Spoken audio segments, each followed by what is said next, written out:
Welcome to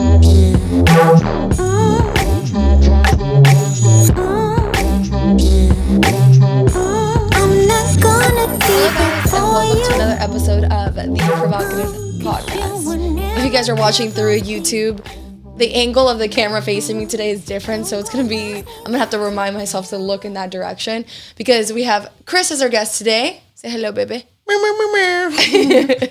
How's it going?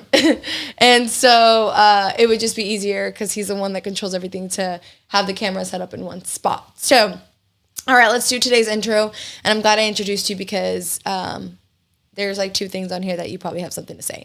So first, update. Parasite update. Worm update. I think I told you guys I had just started it and I did see little rice things. On Thursday? When did we record the last one? I don't remember. I don't remember either. It was probably like 2 days in, I think, right? Yeah, but I think I had already told him that I saw little like white rice in it when I went to the restroom.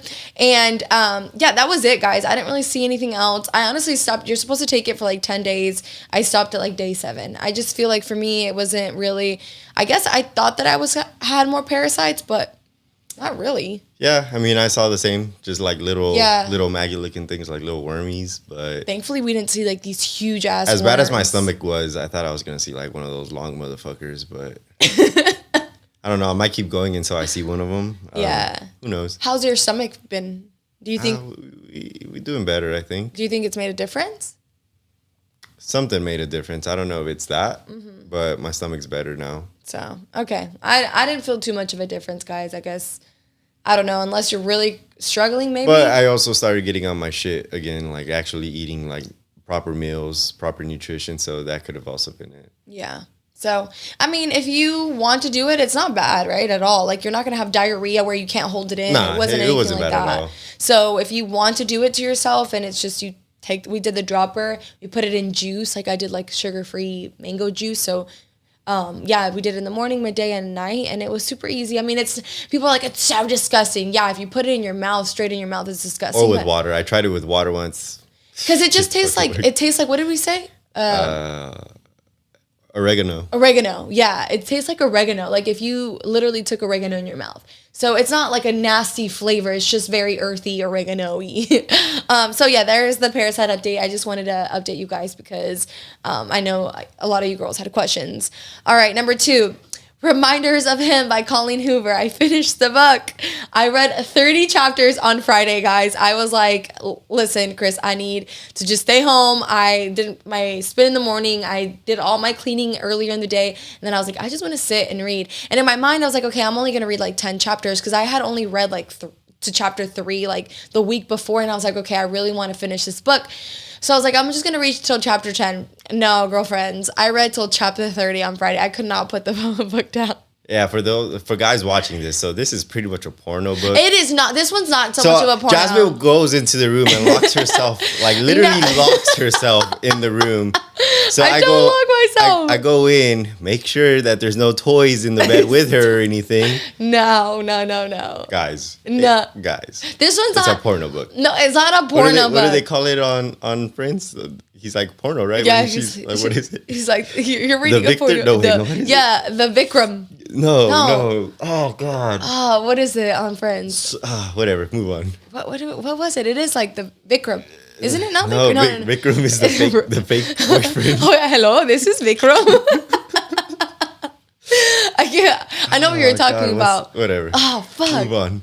Damn, it's on the tip of my tongue because we just watched that episode too. I know. Anyways, God damn, that pisses me off. You shouldn't have brought it up. So I was just in the room. This one actually didn't have like crazier, I think like crazier sex scenes. The other ones that I've read are like crazier, but it was such a good book. So I read to chapter 30 on Friday, and then I read like 3 more chapters on Saturday because Saturday was my busy day, and then I finished it yesterday, which had like 4 chapters because there's only like 40 chapters in the book. So good. So good. I loved this book. I was crying at the end. I will say, like, it's probably my number 2 because It Ends With Us is still my favorite. And then Verity is like, those are my top 3. It Ends With Us, Reminders of Him, and Verity. Top 3 Colleen Hoover books. If you haven't read them, fucking read them. They're just so good. But I feel like they're so good and I get so involved that I feel like I leave a piece of me, like a chunk of me when I finish this book. I'm like heartbroken, or I don't know, I feel like this emptiness in my heart, even though like nothing happened, but I just feel so attached to these characters. But just wanted to update you guys on that. I have another book. It's by Taylor Jenkins Reid. It's, I can't remember what it was called. Something Loves. First Loves. First Loves or something like that. I'm going to start reading that one. True First Loves. True First Loves? Something like that. Chris helped me pick it out, but I did. Well, you didn't help me, but you were there with me. You're like, oh, no, I didn't help you pick that out. But I still have like more self-help books that I want to read before that one, and my schedule's just been super busy. But I'm gonna do my best to read that one soon. All right, third intro, No Evil. We finally posted on No Evil, and well, we haven't posted yet. We were supposed to on post the stories. Oh yeah, we teased it. We teased our drop, and we think it's gonna be this week, right? Yeah, so it'll probably be Friday or Saturday. Yeah, just so by the time this is live, it'll probably be tomorrow. So follow the page, noevil.label, and help us spread the message and rock our product. Yeah, so we're launching 2 new t-shirts. They are very good, heavy quality material. And then soon, your girl's going to be launching that jewelry. And you ladies know, if you got the Guardian bracelets, they sell out super quick. So make sure that you guys go and check out the page. And I will say this with jewelry, and I'll go into it more later.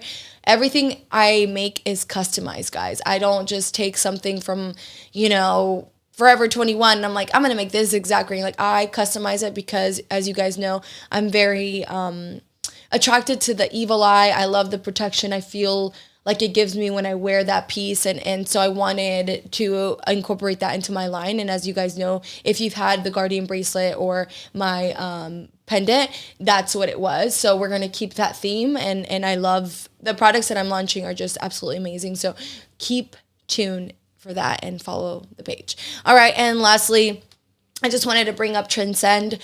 So I had a call with them last week, and if you guys don't know what Transcend is, as I mentioned it before, it's a company that helps you with your hormones. So I have the link in my IG. I highly recommend that you guys reach out to them if you're having any hormonal issues, any sex drive issues, any fatigueness, anything like that could be really related to your hormones. Definitely recommend that you hit them up. Guys or girls, yeah. And they're helping both of us out. I've just had a lot of side effects with the stuff that I'm on. So it's a trial and error process. Like I've mentioned, like they're not going to get your medication spot on every time. And so it's a process. It's going to take some time to figure out what dosage is best for you. But I just had a call with them, and they corrected my dosage for my body. And I'm excited to see the changes that I'm going to make with this new dosage, because as you guys know, I was taking some progesterone, and I think it was a little too high for me. So there's, not that I think it was a little high for me. So there's a lot of changes that we made, but highly recommend that you guys hit them up. My hunger has been amazing. I do feel like overall I just feel better. So highly recommend that you guys hit them up if you are concerned at all with your hormones. Yeah, I mean, you don't necessarily have to work with them, but it is a good first step. Like, you don't know what's wrong with you until you get blood work, and they're really good about breaking down every single part of what a blood panel looks like. And that way, if you just, want to address whatever you want to address on your own, or if you do want their help and guidance to, really get to that optimized level of performance, then that's completely up to you. But definitely take the first step, at least do the blood work, and then from there, your choice. Yeah. I have a lot of girls who signed up, with me, and I have a lot of guys also that signed up with like my links. So. Yeah, and I mean, I know that this is the case for a lot of people. You develop healthy habits, you start going to the gym, but sometimes you just don't lose weight. And sometimes it's because it's something internal. It's not anything that you could do externally. Like, you could work your ass off on the cardio machine, eat properly, but if your hormones aren't balanced, then nothing's going to happen. So you really want to make sure that everything is set up for you to be successful. And why not start with blood work? Right. I agree. Okay. All right. So that's it for our intro today. So, and also Dark Sport launch this Sunday. Okay, I didn't know if you wanted to mention that. Plug it. Okay. Dark Sport. Okay. Yeah, so Dark Sport launch is this Sunday. Code Jazzy10 saves you 10% at checkout, and it supports your girl. And honestly, they just posted a video on the Dark Sport page of me, and like the amount of reposts that I got from you girls are just It literally, like, I was kind of tipsy when they posted it like earlier the day, and then I had one of my friends reach out to me while I was out on Saturday, and they're like, oh my God, girl, like, I'm just so proud of you, and like, I rewatched the video several times, and I'm like, wait, let me go check the video, and then I had like, literally my DMs were flooded with girls like reposting the video, and it just like, I was in my car like holding back tears because we had Art and Britt in the car, and I was like, I don't want to cry right now in front of everyone. I'm a little tipsy, and when I'm a little tipsy, I'm like super happy, super grateful. That's when I cry the most about my life, and I'm just like, I'm so happy to be here, and I feel like everything just hits me when I'm a little tipsy, and I'm just so grateful for everyone who supported me, you know, going into this new brand, who, you know, I'm not a competitor. I was a little nervous, but everyone's just accepted me with so much love, and it's just amazing. And I just, you know, I do not, like, you know, I don't mean this lightly when I say I appreciate every single one of you girls who supports me, who reposts me. Like, I just, you know, I'm so grateful for each and every one of you, and the love and support that you guys give me is just so amazing. So thank you. And the drop is Rather Die Standing. Yeah, my brain just had a brain fart. Rather Die Standing. So it's this Sunday. It's always at 6 p.m. Pacific Standard Time. So it's 8 p.m. Central Standard Time. And like I've said before, please be on your laptop, on your phone, ready to go. Because, beforehand. Yeah. Because stuff sells out within minutes. Yeah. And also follow Michael Seville. I don't know if that's his username. Yeah. But the owner of Dark Sport, because sometimes he posts a early access code, and you definitely want to be there for that if possible. So, yeah, there you go. And if you do, take a screenshot, tag me, I'll repost you on my page. And yeah. All right. So today's topic, I'm really excited about this topic because it's something I feel like we should have talked about, I guess, like earlier in the podcast between me and you. But I think I guess just kind of brushed it off as something that was understood, but it's not. I think the more we're interacting with people and the more we observe people, we're seeing that that's not the case at all. Right. So today, Chris and I are here to talk about breaking cultural boundaries. And obviously the culture we're going to talk about is our Hispanic culture. And, you know, it does differ. I want to say, like, please don't think that we're talking specifically about every single Mexican or every single Hispanic, but for the majority, okay? So, you know, cultural standards play an essential part of one's upbringing and the way they view life. And with everything, you know, relationships, career, literally just about everything. Depending on your culture, you have a view of things. And, you know, it's also why sometimes, you know, certain people bond with other people better based on their culture. You know, I feel like, I don't want to say like, as a Hispanic, I only bond with Hispanics, or as a white person, American person, you're supposed to bond with them, or a black person just with black. But for the most part, like, you do, like, there's this unsaid kind of bond with your same cultural. And yeah, so, you know, as a Mexican American, there are many cultural characteristics that have taken part of my life that has shaped me into who I am today. And I will say mostly because I've been against almost all of them. And, you know, and I'll go into detail about that. But there are several characteristics that I continue to witness in other people's life. And that's why we just want to take a moment to talk about them today. The 3 cultural characteristics that we're going to talk about today are going to be work ethic, your role in relationships, and your view as success in the, I guess, Mexican culture.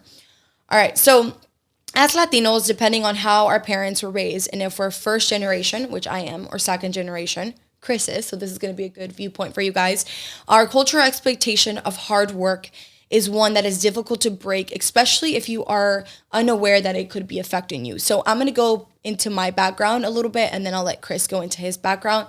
So for me, you know, I'm first generation. My mom and my dad were raised in Mexico, you know, like, my dad was raised, they were both raised in a very small town where they literally, everything they had to do was like with their hands. My mom had a tortilla, like make tortillas by hand, had to pick beans by hand. Like, she had to do everything by hand. And my dad was the same.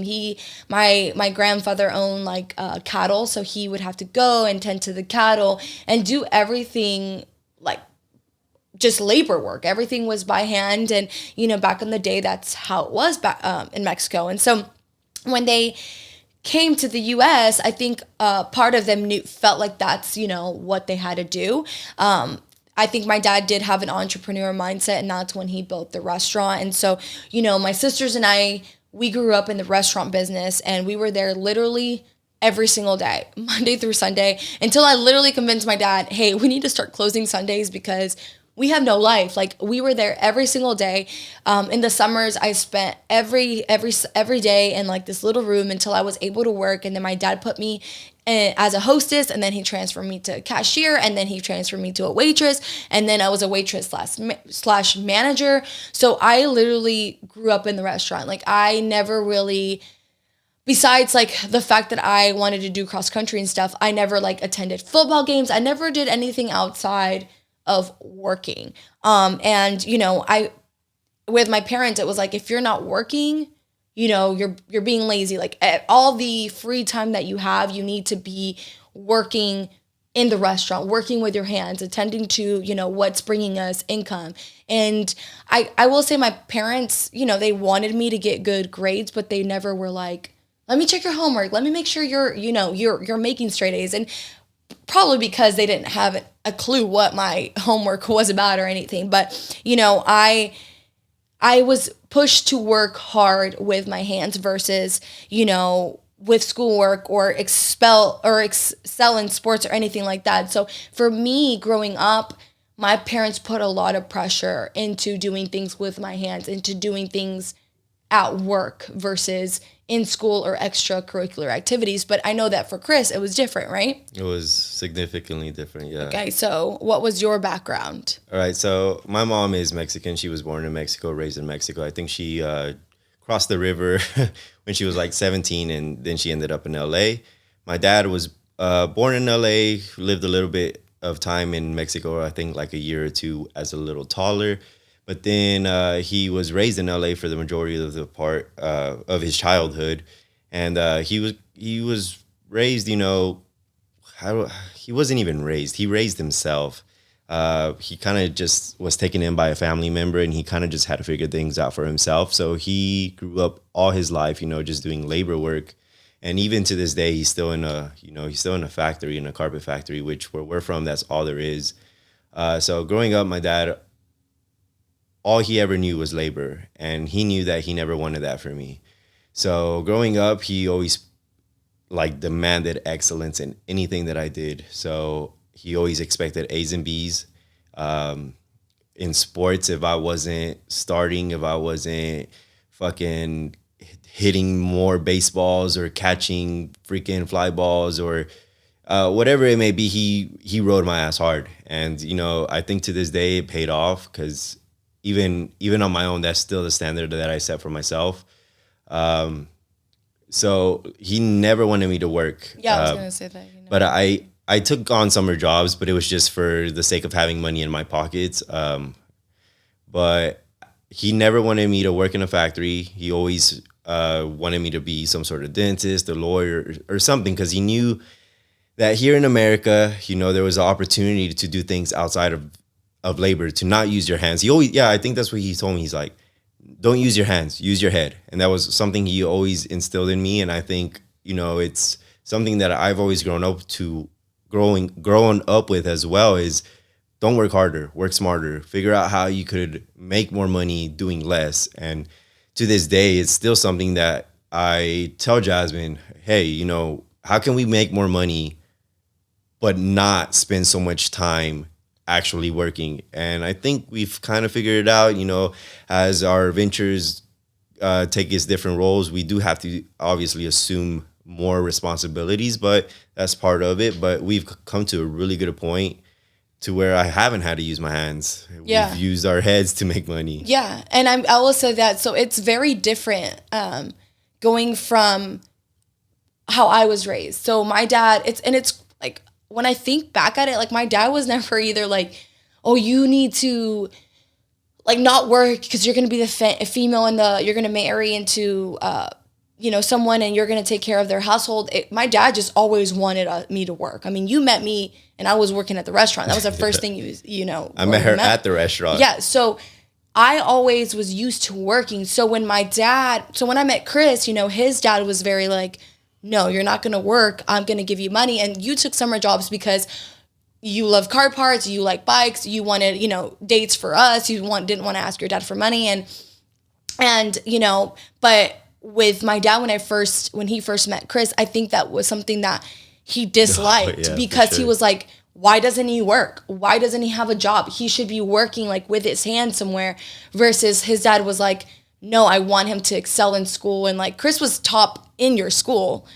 So, you know, it was just, it was very different when we met, and having to accept that social standard of, oh, I have to marry someone who's gonna, especially my dad, like, you know, he loves the outdoors, and he, I guess, expected me to marry someone who loved the outdoors, loved the fucking cows and horses and stuff. You're not very much don't like none of that. You don't fuck with any of that. So, you know, it was very different. So then when I met Chris, he kind of opened my mind on that. And he was like, you know, we need to work smarter, not harder. Because for a long time, I was like, okay, like, you know, I know we worked multiple jobs to get to where we're at now. Like I've mentioned before, I did makeup, I did waitressing, I did online training. And I think that was part of our journey and it needed to happen. But then we got to the point where we were really good with online training, and I was trying to add more stuff to our plate. And he was like, why are you trying to add more stuff for you to be busier? Let's work smarter. Let's see what we can do, how we can make money when we're not working, when we're asleep. And he was thankfully the one that kind of pushed me into that mindset, and to be like, okay, shit, like I don't have to be busting my ass every day to make money or to feel like I'm working hard. Because, you know, there was also a time when we were doing online training and we had way more free time than I ever had even growing up. Like I think once we moved here and we focused all our energy into online training and working from home, it was so different, guys, for me, because I was never home growing up. Like I was always working. So when I had free time, I'd be like scratching my head, and like he would be like, why are you anxious? I'm like, because I'm not doing enough. Because I need to be doing more. I need to be doing more with my hands. And I think that's also why I'm so passionate about being active, because I feel like that's my way of kind of like getting out my energy and in a sense working. But it was so different coming from my family and Chris's family, because I am first generation, and that's what my dad was taught to do. And he was more taught, no, like, and till this day, like, even with your siblings, that's the number one thing that your dad tells them is work smarter. You know, your siblings never really had to work. Yeah, none of my siblings are forced to work, but, you know, my parents do have, like, a standard. You know, you have to have good grades. You have to have, like, a future planned out. If you don't have any of that, they're not going to just let you be a bum. Right. So all my siblings, thankfully, are, you know, they're pretty smart. I'm pretty sure at least two of them are smarter than me. One of them I don't know too well. Like, as far as intelligence, Camila. Like, my youngest sister, you know, she's the baby of the family. I really didn't grow up too much with her, so I don't know, like, I know she's smart, but I don't know how smart she is. But my other two brothers, I feel like sometimes they're probably smarter than I am. And, you know, Brandon, my youngest brother, already has his career, and Julian is following in his footsteps to do kind of the similar same things. That he's in college and track to graduate, which, you know, I didn't even set that example of graduating, but they're still doing it themselves just because my parents, you know, push it that much on them. Yep. We're not going to go into what my sisters do, because it's different. I think, yeah, I don't know. My parents don't even really push my sisters to work as much as I did. I think it's because I was the oldest, guys. It just falls differently on the oldest child in our culture too. But, you know, it's harder for that generation to be happy with their work. Like, I feel like they're always constantly having to work, or they're just not, in their head, they're not good enough. And, you know, I think it also stems from, like, I don't ever think my grandfather ever told my dad he was proud of him, or good job, you're putting in good work. Yeah. It was always like, you need to do more. You need to tend to this. Why are you sitting down? You need to be doing that. And so that, you know, that's what my parents were raised in, us, especially my dad. That's what he was raised in. And so that's the way that he kind of raised us. And I think there's still a lot of people in our culture that are raising their kids like that. And that's why we were like saying we're seeing, you know, people in our circle who still have those same characteristics, who are like, they could be focusing their attention on things that aren't so much labor work, but because they have that instilled in them that they have to go and bust their ass in like something demanding with their hands, that's their focus, you know? Yeah. Do you have anything to say to that? Well, I think that's, just to recover, what are the topics we're talking about? So work ethic. Work ethic. Relationships and success. definitions. Do you want to save something for success? Well, yeah, it's because, I mean, what I had to say kind of has to do with success. Okay. I guess. But so this one was more for like hard work and working hard with your labor hands versus. Yeah, so I mean, there was even the time, where me and Jasmine were already making decent money, and even my own dad, he saw that we were at home all day. Yeah. And he was like, "What are you guys doing with your lives?" And we're like, "We're trying to make a living." And he would still get an office job, go work go get insurance, go this. Like, he would push jobs on me just because sometimes there's not that understanding between what's going on and what your parents see. So, I mean, you kind of just have to be sure of your own path and understand that just because their expectations of what working is does not mean that you're not working. Yeah, no, if you're not working hard enough. Yeah, because there was several times until literally we got the house. Because remember at the apartment, they would call us, not just your parents, my parents. Why don't you guys open up a restaurant? Why don't you guys do this? Why don't you guys do that? And I'm like, Mom, I don't have the time. She's like, but you're home all the time. I'm like, but you don't understand what I'm doing. So it's very hard. And like the other part of this has a little bit to do with that. But yeah, it was until recently that I think they got a clearer understanding that they kind of leave us alone and trust that we know what we're doing. But, we're here to tell you that you don't necessarily have to be busting your ass with your hands in order to be successful and to be considered and to consider yourself as a hard worker nowadays. Yeah. All right. So let's go into relationship standards. All right, so in the Hispanic culture, and I will say this, is not everyone, so I don't want to be fucking you guys calling me out that you're saying that everyone, because it's not.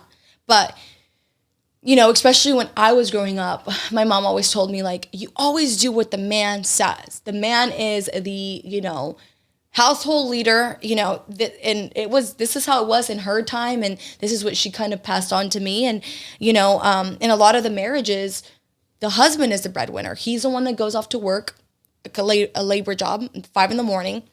The wife gets up, makes him breakfast, makes him his lunch, sends him off. She tends to the house, cleans the house, does the laundry, tends for the kids. The dad comes home. There should be a meal prepped for him, his laundry done. Everything done for this man. And, I will say that, some do tend to their children and some don't. But the woman is in charge of the household and the kids. And, I feel like, and it's in charge of her to entirely do everything, and in my house, it was like that. Except for my dad, obviously he didn't have a labor job, but he left to the restaurant. We ate a lot at the restaurant. But when we were at home, my mom did all the cooking in the house. And, I never really helped her because my mom, I think because growing up in the restaurant, I was not at home as much and all the food was there. So when my mom cooked, it was enchiladas and things that I didn't really, I don't know, I didn't really care to learn. And she never really was like, hey, come in the kitchen and help me kind of thing. And so she did it all by herself. Besides, my room and stuff when I was older to clean, she cleaned everything by herself. My dad would just get home and eat. And literally my dad is the type, and I'm not, calling out my dad, but this is my dad. This is how he was raised. He would get home, go shower from the restaurant, leave his clothes on the floor because, God forbid, he picks up his clothes, goes to the kitchen, eats, grabs a beer, sits on the sofa, and watches TV. And that was my dad's daily routine. My dad never really interacted with us. My dad, besides when we were, what my mom tells me when I was younger, that, my dad would play with us and stuff, but my dad never did he never really, besides if we ate together, interacted with us socially. Chris's parents, they did movie nights and game nights and things like that. My family didn't. So it was my mom's responsibility to have all those things done. And that's kind of how, we were raised. How I know your way of being raised was completely different to that. Yeah, my household was completely different. So yeah.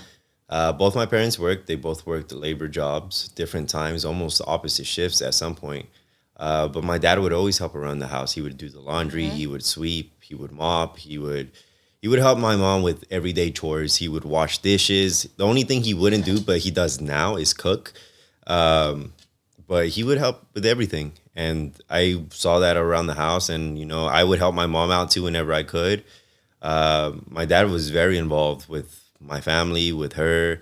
And the same for my mom. Both of them would support us in everything that we did. They encouraged us. believed in everything that we did, and yeah, it was different. I mean, completely even like when I different. met him, like I knew, like for me, I was a woman, so I was like, okay, if I wanted to go out Saturday, I would have to make sure my room was entirely clean. So did he. He would literally get up Saturdays and make his bed, wash his sheets, vacuum his room, clean the bathroom that they shared. Like his mom like taught him some amazing skills. He ironed by himself and things like that. Whereas, you know, we were taught that as females, but I'm pretty sure if I would have had a brother, it would have been like every Hispanic culture household where it's like that video I showed you. What do you want to eat? Blah, blah, blah, blah. Like, you know, that's how it was. And so when I met him, you know, going back, I know I was raised in that, but I always knew I didn't want that for myself. You know, on the contrary, you know, I think a lot of people grow up in that and see that and they're like, okay, this is my life. This is what I'm going to marry to. I was like, hell no. Like, I do not want this. I would see how stressed my mom was. And I'm like, I want to marry someone who is going to pick up the load with me, who's going to help me out because, you know, I carried my own weight. So I wanted someone to match me. So when I met Chris and the fact that he would sweep and that he would vacuum and that he would iron his clothes, my mom irons all my dad's clothes. Like we would have to iron my dad's clothes on Thursdays because my mom would be at work and she'd be like, your dad needs these clothes by tomorrow. So make sure you iron them. And, you know, at the time my mom would take only like his dress shirts to the dry cleaner, but all his like everyday shirts, we had either my mom ironed it or I would because she would be so tired. And when I was older, I would pick up on the cues, like I'm going to help my mom out. But when I met Chris, it was so different. And I think that's one of the biggest things that attracted me to him is that he was always so helpful to his mom too. So, you know, like when we got together in our relationship, he already knew what to do. And I think it was like a trial and error in certain things. Like, you know, obviously you don't like to wash dishes. I wash dishes. Shit grosses me out, man. He does laundry because I fucking hate doing laundry. But anytime, you know, I'm cleaning, Chris is like, what can I do, babe? And even sometimes he doesn't even ask me. He'll go pick up the vacuum and he'll vacuum the couch. He'll vacuum all the floors. Once he's done, and if he sees that I'm still cleaning, he's like, what else do you need help with, babe? Let me help you so that you can sit down too. So I feel like it's always been this understanding of like, you can help me. And to this day, guys, I've never ironed a shirt for Chris. He's the one that irons for me. Yeah, I like, iron for you. He irons for me. And so if I were to tell my dad that, he'd be like, what? Like, that's just how they see things. And even like to the point of, I don't cook in the household, you cook. Yeah. And I know that in the beginning, I think that your parents did judge me a little bit on that because your mom does cook in your household. And, you know, as a Latina, you're expected to know how to cook and expected to know how to cook the hard shit, the enchiladas, how to make a homemade salsa. I don't know how to make a homemade salsa, girlfriend. I go to the store and get one. And so when he would start cooking and people would be like, oh, so who cooks? And I'm like, Chris cooks. Like, and he doesn't cook the enchiladas. I don't know how to do none of that shit. And even if I did, we wouldn't be eating it. That's not the stuff like, we eat. Yeah, like, but I cook what we eat. So it was, I think at first harder for them to understand that, but then they understood that wasn't our lifestyle. Like, we don't eat enchiladas and like things like that because we're all so like strict on our meal plan. But if we're going to cook, Chris is the one cooking the chicken or cooking the steak or whatever. And I'm like, doing extra shit like cutting the stuff up or washing dishes. She's my sous chef. I'm your sous chef. But, you know, it's I love the relationship that we have, and I love that we, you know, kind of set a new standard for our relationship. And if we ever have kids, you know, we have set a new standard for them because, you know, we don't play these gender roles, and you never treated me like that. Yeah, you never. No. I mean, you have to think. It's like, how do you get to your goal faster? If one person is working towards that goal, or if two people are trying to tackle that goal, you're going to get there faster with two people. It's fucking common sense. So at the end of the day, everything that you do in a relationship is a team. Like, no one person should assume the responsibility for one task, whether that's in the house or outside of the house. If you tackle something together, you're going to figure it out together. You're going to get there quicker and probably better because you have two people thinking about it. Two people who could problem solve, two people who could come up with a solution a lot faster than one person can. No, I agree. So, I mean, honestly, guys, times have changed. Like, I completely believe in, you know, a man should protect his woman, which at the end of the day, a man has to fucking be a man. If a guy touches up on your girl, you better beat the fuck out of him. Like, like that's your role as a man. Like, the stronger person in the relationship, generally speaking, because I know there's some pretty strong ass females out there, but your role is to protect that woman. But by no means is your role to fucking sit around on the couch and just fucking bum all day. No, help out your partner. You know, figure out how you could help, be more beneficial. Figure out what their wants and needs are. It's not just about the guy. Like that's and I think that's the thing. Like I'm really glad people are moving that direction, and the times have changed. But you know, thankfully with Chris, like you said, we can tackle things a lot faster, so that then we can spend more time together. Versus I'm stressed out, I don't end up wanting to go out, and then it goes back to sex dudes too. Like some of these dudes expect sex, and you haven't even like fucking helped your wife's been fucking busting her ass all day, and like no. So it's about helping the other partner, and vice versa. Like when Chris is outside and he's washing the car, or anytime he's ever cut the grass, I'm out there helping him. If he's cleaning the car, I'm out there vacuuming the car. I'm out there, you know, shining the tires. I'm out there helping him, because like he said, we can finish it faster if we do it together as a team. And it's like things have changed, like you said, and we actually just watched a video with a singer. If you're Latino, you know who I'm talking about, Arcangel, where he said, you know, things have changed, and it's different now. It's cool to now be like. It was talking about why Bad Bunny is as successful as he is now. Yeah, and it's because he's attentive to the woman's wants and needs, as opposed to the machismo reggaeton, where it's like, oh, suck on my dick, blah, blah, blah, grind on me, make me feel good. Instead, Bad Bunny's like, baby, let me caress you. Let me fulfill your wants. Let me eat you up. And so, I mean, you know, society changes. It can't stay the same. And he was saying, too, like, now it's cool to be like, what do you need, mommy? What time you want me home, mommy? Like, it's asking you, it's not so much, hey, I'm going out with my boys and like, see you later. It's, babe, can I go out with my boys? I'm going to go out with my boys.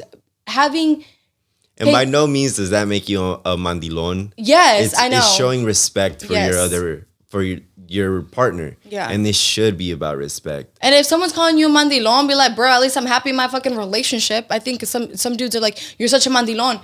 Who gives a fuck? I'm happy with my marriage. How was your fucking marriage? How's your wife when you come home? Like, I hate that one. And thankfully, I think with all our friends, none of them ever say, oh, you're such a mandilon. Because to be honest, I think all the girls that I'm around, we're like, you guys ask us a lot for like our opinion. I know that you don't do anything without, I mean, even to his guy friends, he's like, I don't know, I gotta talk to the wifey. I gotta talk to the boss. He says that in front of everyone. He's not embarrassed to say that. And it doesn't necessarily mean that I'm the fucking boss, because I don't think I'm the boss, but his opinion, my opinion matters to him, and his opinion matters to me. And I think that's the best way to, you know, be in a relationship. Yeah. Yeah. So, you know, I just wanted to talk about that, because, you know, things have changed, and I know thankfully a lot of couples have progressed. But, you know, if your significant other is still in old times, you know, sit down with them and talk to them and be like, hey, like, help me out more. Let's be a team versus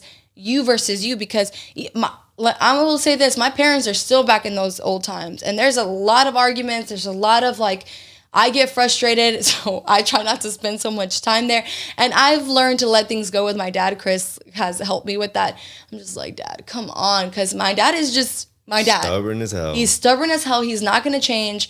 And sometimes I do get mad because my mom is so tired. And I'm like, Dad, pick up your damn underwear. Like, you can do it. And going back to gender roles, like, in a relationship, you guys are a team. You're on the same fucking team. So if you're arguing, realize that you're on the same team, as opposed to like, if you have this machismo attitude, it's your opinion versus their opinion. Mm-hmm. And that's when you just argue and argue and argue. Yeah, it's he said, she said, you did this wrong, I did this wrong. And there's a lot more, you know, arguments that way. And I will say this too, like, I think not so much, I don't want to say it's also just a cultural thing, but like, dudes, love up on your woman. It's okay to be lovey-dovey with her. It's okay to touch her. It doesn't make you any less of a man to give your woman a hug, to tell her you appreciate her. Because, you know, growing up, I didn't see that in my household. And to be honest, I think that's still a part of your household, because I don't think we've ever seen. I never saw it too much. Like, yeah, I think Chris and I have kind of changed that, where, you know, when we're together, we're we're not PDAing, but he holds my hand, he gives me massage, and you've actually started to do that more towards your mom and showing her more of that care. And it's a good thing to show that the women in your life, that you appreciate them and that you care for them. That doesn't make you any less of a man. So just wanted to state that. All right. And so finally, success views. All right. So I'm going to go over my view. So, I think obviously my parents were immigrants. They have their own conception of what success is and what is achievable to them as a immigrant coming to the US.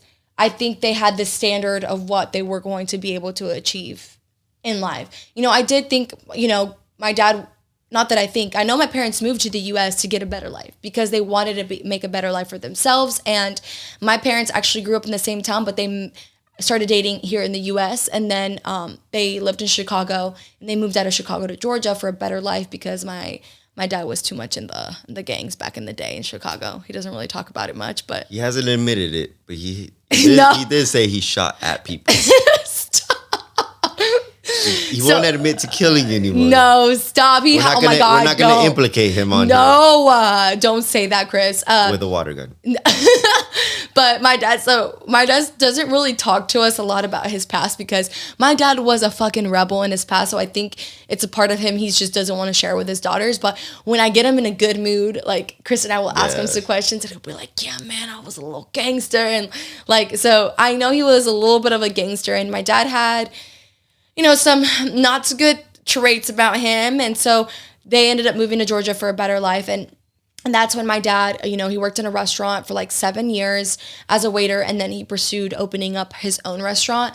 And, I think he knew he was going to get a level of success, but I always growing up, I know that there was like a cap for him. Like there was only going to be so much that he was going to be able to achieve. And so, growing up in the restaurant, as I was typing this out, I remember specific little details because, we would get these magazines at the restaurant that people could read, and it's like those like magazines that either have like all the dealerships in your area or all the real estate in your area. So I would look at them, and Chris knows I'm always drawn to the most fucking expensive thing without even knowing. What was it the other day that I was drawn to? I'm not gonna remember. I think it was a McLaren or something. And I was like, I don't like this one. I like this one. He was like, of course you do, because it's the most expensive one. I was like, well, I didn't know that. I'm just telling you I like this one. And so it's like that with everything, with everything. And so it just has always come naturally. So when I was younger, and they would drop off these magazines, I would like pick them up, and I would always look at the most expensive car, and I would always look at the most expensive house. And I specifically remember the houses, like I just always was attracted to them. I loved reading about them. And in my head, I was never like, I'm never going to get that. But I was never like, I'm going to have that one day. It was just more of like, I really love this and I'm attracted to this, and I hope that someday I can achieve this. But I would look at the Lamborghinis and I would show my dad and be like, man, Dad, these are so cool. I would love to have one. And my dad would be like, put that down. Like, you're never going to get that. Like, he would brush it off. And I will say my dad, it didn't stem from a place of like, he wanted me to feel bad or think like maybe he did think she's never going to get that. But it wasn't from a place of like, he wasn't trying to make me feel bad. I think he was trying to make me be realistic in his eyes. Because he was like, she's never going to get that. So I don't want her to get her hopes up. So anytime I would show him certain things like that, he would brush it off or like be like, and like look the other way and continue to like do, because it would be like when he was working in his office for his bookings and I was sitting next to him, and then I would go show him and he would just kind of like roll his eyes and kind of brush it off. But like I said, I think it stemmed from like a place of where he just thought that there was going to be a cap for him. And thankfully, like with the restaurant, there was a period where we were making really good income. We bought this I still remember this really, really nice house. And my parents still now have a really nice house with land, but it was like the first like super nice house that we got. And I think that's when I feel that he started seeing that things could be better for him. But growing up, my dad never pushed me to be like this successful person. Like, yeah, he wanted me to work really hard. And I think eventually he thought maybe I was going to take over the restaurant, but he never was like, I want you to own your restaurant one day, or I want you to be a doctor, or I want you to be successful. It was more of like, whatever career you choose, I hope it goes well. Like there was never anything said that, an expectation for me, I guess. Like, to be honest, I just always set that expectation for myself. I, took the hardest classes because thankfully, I will say I set that expectation for myself, but it was more when I met Chris because his expectation was so high that I wanted to level up and be like, I wanted him to feel proud of me and like feel like his girlfriend was also trying.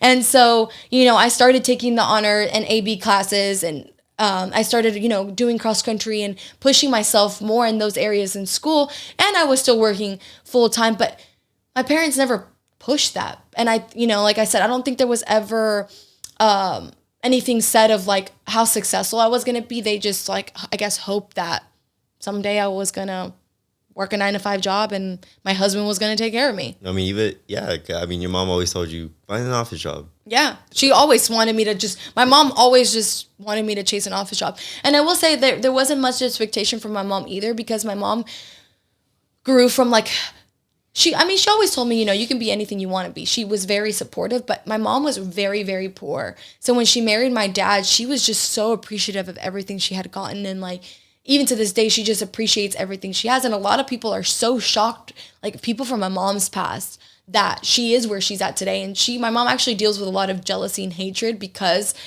my parents have been, thankfully successful along the way.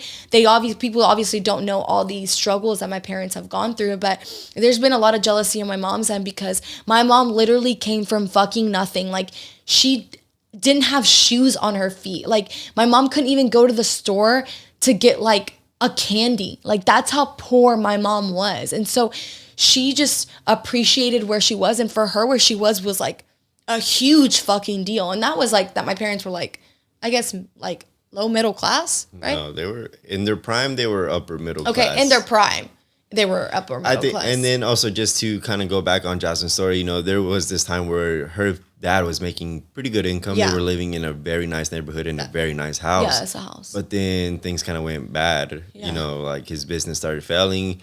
And at that point in time, me and Jasmine were starting to really get serious with online training and starting to make decent income. And I remember one time we told him that we really wanted this little Mercedes truck. Oh, yeah. And he told Jasmine, he's like, you will never have a Mercedes. Yeah. You won't ever be able to afford that. Yeah. And it pissed me off. I remember it made me really mad that he said that, because just to go on like, the way that my parents saw success is they always told me I could be whatever the fuck I wanted to be. I just have to work for it. And where am I going with this? I don't know, but I think I should have brought the tissues. They're right there. So, a goal of mine was always to get that fucking Mercedes truck, because Jasmine really wanted it, and we worked towards that. And well, I know you cry when I cry, so I'm trying not to cry. I'm like, fuck. And I'm like thinking back, and it's like, I know my dad didn't ever say that to like hurt me, but I think it was just like his standard, like, because it's his limiting belief. Yeah, it's his limiting belief. He wasn't able to achieve that in his lifetime. So he thought his own daughter wouldn't be able to. Yeah. And especially since all he saw from us was that we were just working from home. I don't think he ever realized that you could make the amount of money that we make just working off of a computer, just because he had never seen that before. Right. So, growing up, my parents said I could be whatever I wanted to be. They believed in me 100%, but they also didn't understand. I mean, social media was so brand new. They didn't understand any of that. And I also think where we were raised, like, Dalton was so small. Yeah. Like, the rich people were literally... They were rich because they owned the factories. It was white people. I will say that. It was just white people who were rich. Like, in our town, you hardly see any other race rich. It's all white people who own the carpet factories or have stocks in the carpet. Now it's changing a little bit. There's more entrepreneurs in our town that happen nowadays to be Hispanics that run little restaurants, cafes, whatever it may be. But it's changing. Back in the day, it wasn't. That's what I meant. So, like, I think the standard for us was a little bit different. But I know that your dad, like, even when I was with you, like, your dad was like, you can be anything you want to be. I don't know if he thought that you were going to be as successful. He thought I could be anything I wanted to be in regards to going to college, I think. Yeah. And he always believed that I would drive a Lambo, that I would have a mansion. He would buy posters for me that specifically had Lambos and mansions that said justification for a higher education. So he believed that I could be what I wanted to be through the educational system. So when I told them that I dropped out of college and I was going to pursue this training full time, like your dad was crying. they were crying. They kind of like disowned me for like a couple months. My dad especially, but you know they came around. Yeah, but we were so young too. Yeah, like, I completely understand it. It was scary. We were fucking 19. And when you're at that age, guys, you think everything is so easy, and it's not. But thankfully, Chris and I have always been really realist, and we've worked so hard. Like, Chris and I, when we decided to move out, we didn't ask for a loan. We've never borrowed money from our parents. We never said, "Hey, we're late on this bill. Can you help us out?" Ever. We never did. We always figured out a fucking way, and that's why we have the tattoo that we have. We will find a way, or we will make one, because like there would be times where we literally barely had food to eat in our fridge, but we didn't go in. Thankfully, my parents had the restaurant, so we would go there sometimes, and your mom would make food. Bring it. But we were never like, "Hey, mom and dad, we're really struggling." We just fucking figured it out. But you know, I think once we started getting the success that we have now, I know at first your parents, I kind of hide my success a lot from my family. I don't know. I think that's something else. Yeah, that's your issue. That's my issue. But, you know, your family at first, when I started, like, I've never been, like, the type to post, like, what we get on social media. But, like, if I would take a selfie, my bag was, like, in the side, his aunt would screenshot it and send it to his mom.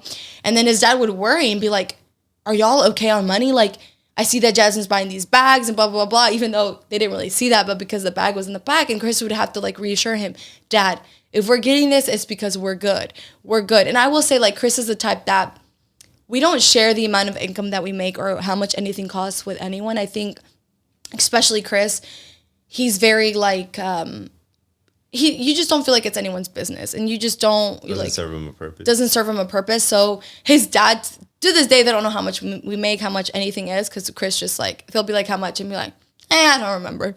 We just, like, beat around. My mom would be like, "How much was the bag?" I'm like, Chris got it for me. "And how much was it?" "I don't know. He got it for me on his card," even though we share the same card.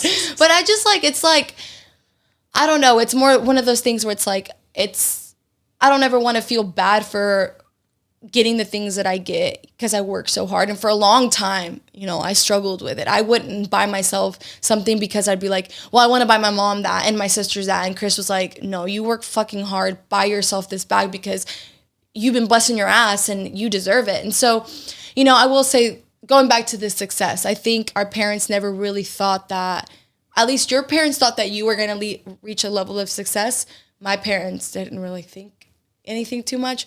But now that they see the level of success that we have, I think it's opened their eyes a little bit more to them. It's opened up their eyes a lot. And I feel like even this last time that we went, like we've already been living in the house for almost a year at this point, and they're like they didn't know that I had gotten the yellow AMG that I have now, and someone said something, and your dad's like, "Chris has a car." And they pulled up the picture, and he was like, "What the fuck? How much was this car?" And I said, "Oh, I don't remember." He's like, "This was definitely over 100, yeah." I was like, "Yeah, maybe. I don't remember."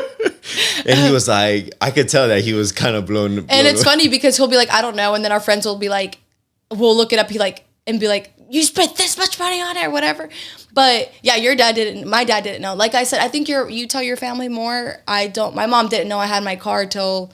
I don't think they know that you have your car. That you have now? Yeah. I just told them the other day. I told them. But yeah, but I think for them too, like, I think the fact that we're at where we're at, and we've always had very, like, high beliefs for ourselves. And like I've told you guys, I feel like you can manifest whatever the fuck you want out of your life.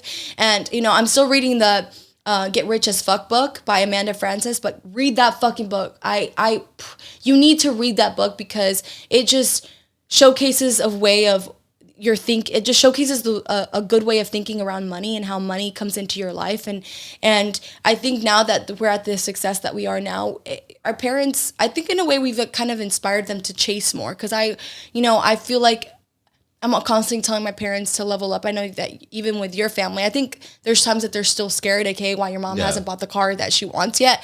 But we kind of tell them like, "Hey, like, you can do it, you can do this, you should do that." But I think, nowadays they see that it's possible if you work hard. I don't think they fully understand it yet. They obviously don't understand, like, it's different, guys, when especially with my dad, he doesn't really understand what we do with the computer and the fact that we have free time and things like that, but they trust that now that we know what we're doing, right? Yeah. So, but, going back to, do you remember what you wanted to say about? Yeah, so we have a friend who owns a business, and the business is fairly successful. Last time I asked, they were generating 6 figures of income, of like profit.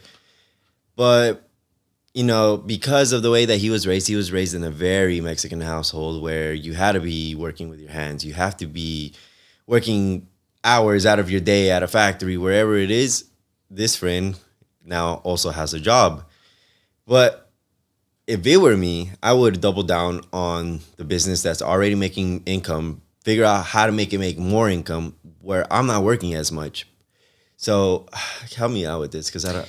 So we were talking because this friend feels like he's still not doing enough. And he's come from a really small place too. Like I don't want to give him up, but he's come from very, very, I don't want to say poor because I don't know, but he's just grown so much, and it was never expected him to be where he's at and own a business like he has. So, but for him, when they talk about look how far you come, he's like, I can do more. I can still do more.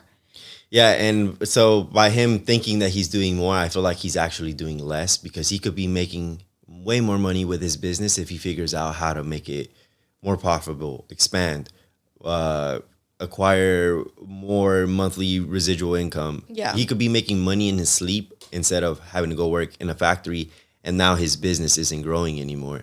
And it's the same issue with when we were starting. Our parents were like, go get a desk job, go do this. No, we're doubling up on what we believe in, what's already making money for us, so that we don't have to go do that kind of shit. Right. And it paid off for us. Yeah, no, it did. And I will say, we by all no means, this is their decision. And by no means am I a financial advisor. This is what they think is best for them. But it just, I wanted to talk to Chris about it, because it's like, it's still a cultural thing where he thinks it's not good enough because it's not he's not busy. He's not busy. He's not doing a labor job. But it's like, you don't have to do a labor job anymore. You can, you don't have to be busting your ass 24 hours a day. It's like what I said on Max's podcast.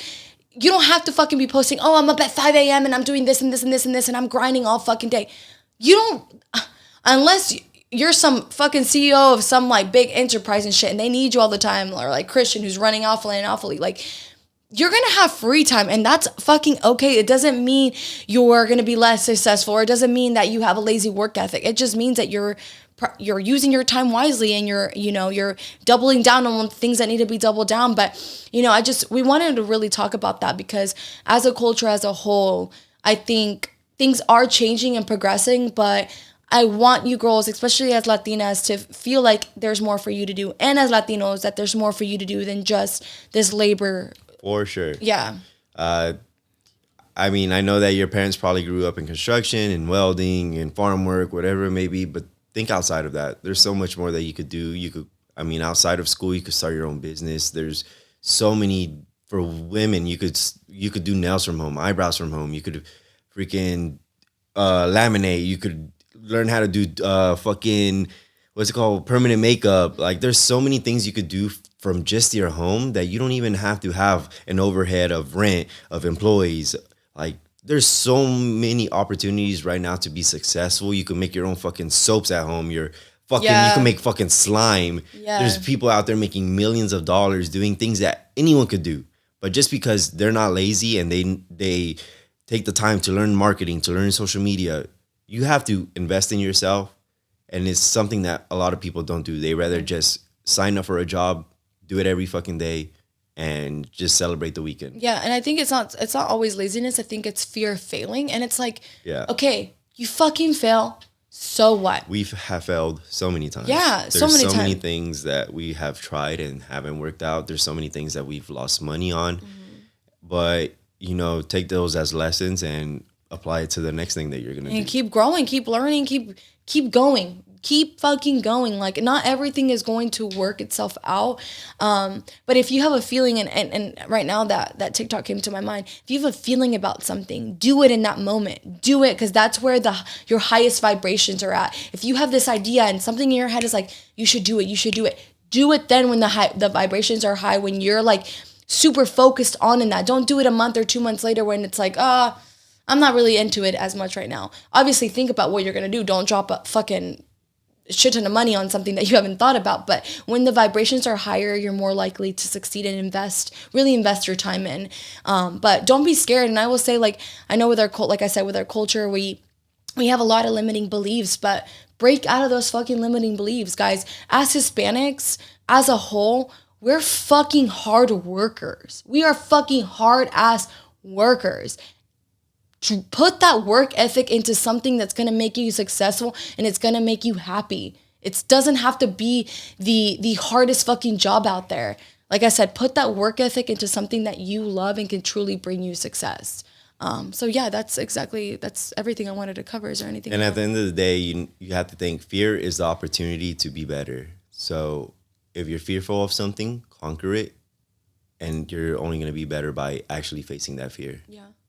I feel like there's still stuff that I'm fearful with, especially with me with social media. And I try making you get over it. I mean, you do. I mean, you still make me get over it. I mean, for me, it's more of like fearful because I have to continuously put myself out there, and I'm more, it's different than like me failing. It's more of like the fear of like, fuck, what are people going to say and like all this stuff. But I just let it go. I try to do my best to let it go. But even me, guys, there's times that I'm fearful over certain things, but I don't let that fear get in my way. I don't let that limiting belief get in my way. And I, just trust that everything has a purpose and there's a plan for everything. So, I just really wanted to cover this topic because I know that it could help a lot of people and just kind of give you guys an insight of our lives and how we were raised and how we've kind of thankfully, how mended ourselves together. Because I think that if you would have been different, I probably would have this old-timey, I don't know, I'm very like stubborn in the way, like I have my own way. Ain't no telling, but I'm very grateful for the way that life has worked out. So yeah. Anything else? I mean, I guess for men, let go of your ego. That's the biggest thing. You don't have to be a macho man to have respect. My life is good.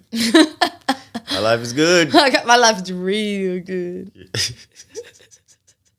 All right, guys. Well, thank you guys so much for listening. Please share this podcast if you enjoyed it. That's the way that we can grow. We're almost at 20K on Instagram. So if you're not following on Instagram, hit it up. Big giveaway coming soon. Big giveaway. It's more so for the ladies, but this fucking giveaway, girls. If a guy gets it, you could resell this some bitch on eBay, probably make 200K. Not 200K, what the fuck? You could make $200 easy, flip. A flip, yeah. You honestly could, especially if you save this product for Christmas time. Yep. You could definitely make money. I don't even have this fucking product, okay? So I will say this. I wanted this giveaway to be so good, and I'm not sponsored by this giveaway, and you're going to have to follow the page to find out what it is.